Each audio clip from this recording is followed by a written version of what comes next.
Hello guys, it's Genevieve the Billy Norman. Regalo daw ito ni Habi sa kanyang nanay guys. Mga bulaklak. Niregaluhan daw siya.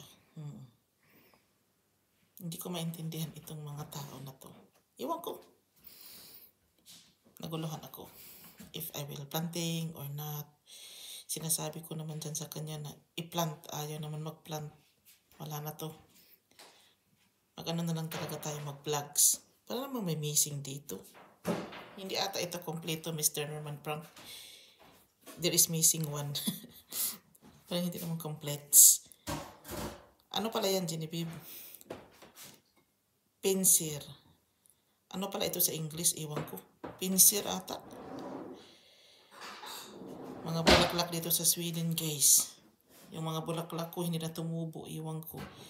Pero ito, tingnan nyo. Ibinigay from him as a gift to his 47th birthday. Guys, maganda siya. Swedish pinsir.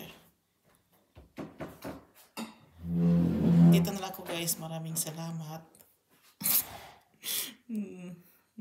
Bye!